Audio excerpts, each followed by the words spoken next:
What does the Loch Ness Monster and attorneys spending a ton of money on marketing just to get a lot of clients have in common with each other?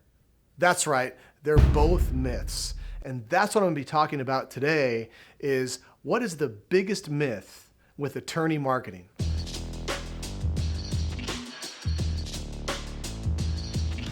Okay, so when it comes to myth, I'm a guy that has to see it to believe it. So show me Nessie, show me the Loch Ness Monster, I'll believe it. But I probably won't see it at least anytime soon. I also don't live anywhere close to the loch, so I'm probably not going to see that. But another myth that I see almost every single day, that is attorneys spending a ton of money on marketing. They really shouldn't. Now, I preface that with they should be spending money on things that are working. And oftentimes attorneys, especially attorneys that remember the old days. And when I say the old days, I might lose half of you that are watching this, but in the old days, attorneys used something called the yellow pages, something like this big and this thick, this yellow book with all the businesses in a city alphabetized by the industry. Well, attorneys would spend thousands of dollars a month to have their faces on pictures. They call them double truck, to be on both sides of the page, and it would be worth $5,000, $6,000, $10,000 a month to get your information in the yellow pages like that and your picture. But the thing is, it worked. And honestly, the more money you spent, it had a direct proportion to the amount of clients that came in.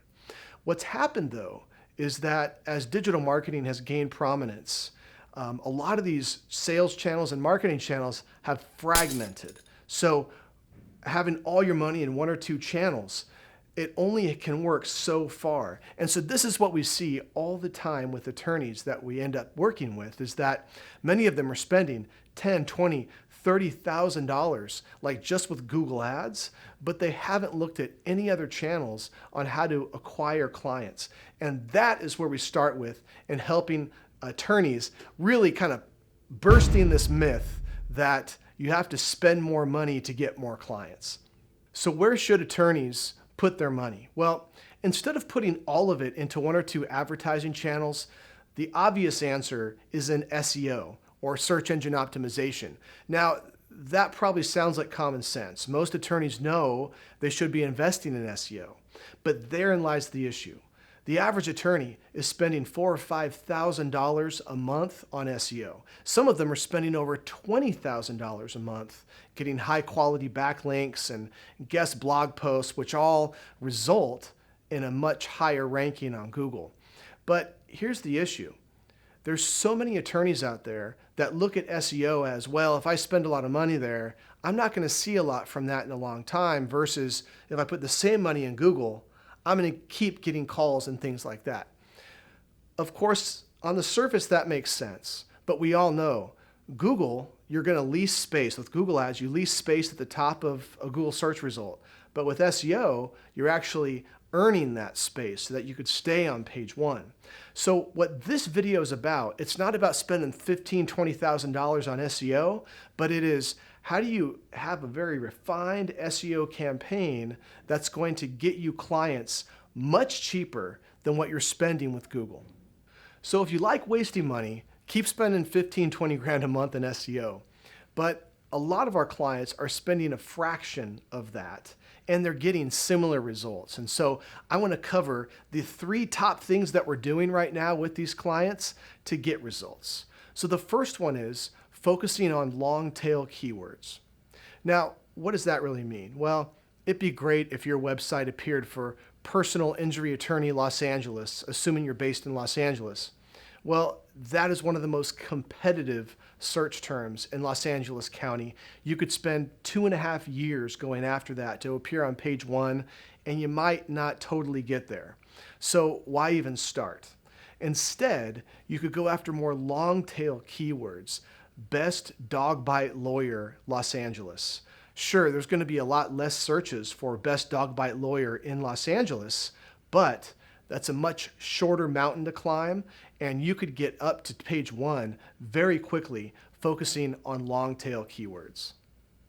The next is blog posts. So Google loves fresh, relevant content. Sure, you could stuff your website full of the keywords that you want, but you really can't go crazy anymore because Google will ding you for having too many keywords unnaturally occurring in your site. So what many attorneys do is they'll have an ongoing blog post that would target a lot of these keywords. So you might be thinking, well, that sounds great, but I don't have any time to write myself. Well, you don't have to. You could go to a service like Upwork or like ProBlogger, and there's tons of writers that have legal experience that can write on any topic that you want covered for a fraction of what you charge per hour. That content would have the keywords you want in it, and then it's put on your site. And that's a very fast way targeting these long tail keywords to rank for them eventually on page 1. The last tip I want to give you is getting more online reviews. It still surprises me that there's always about 5% of attorneys that really get this in any city. You'll see them. They usually have over 100 reviews on Google and Yelp, and not only do people read those and make decisions to call based on what those reviews say, but Google loves them because you're doing Google's job for them. Now, really quick, put yourself in the position of Google. Pretend for a second you own Google. And if somebody Googles some search, best personal injury attorney, what results are you going to show them? Well, you're trying to determine how relevant are these attorneys that I'm going to list out on page 1. So if as an attorney you've gone to the trouble of getting 170 reviews on Google and Yelp, well then you're showing Google that you are relevant as an attorney, as a personal injury attorney, for example, because you've gotten all these reviews about that. And that's something that factors in huge when it comes to Google ranking personal injury and other kinds of attorneys on page 1. And the best part is it does not cost anything to ask from your past clients to give you a review. It's amazing to us how attorneys that do these 3 things, invest in long tail keywords, targeting them on their site, creating blog posts, targeting those long tail keywords with those blog posts, and then lastly, getting more reviews online. It's amazing how when they do these things, that many of our campaigns have similar results to the same competition spending $5, $10 plus $1,000 a month on an SEO campaign. So the point is, don't stop spending money. Of course, as an attorney, it is part of being an attorney. You're going to have to spend, but you want to make sure that you put good dollars on good tactics. And that's what this is all about. You can get so much more out of an SEO campaign by laser focusing on where your dollars need to go. Thanks.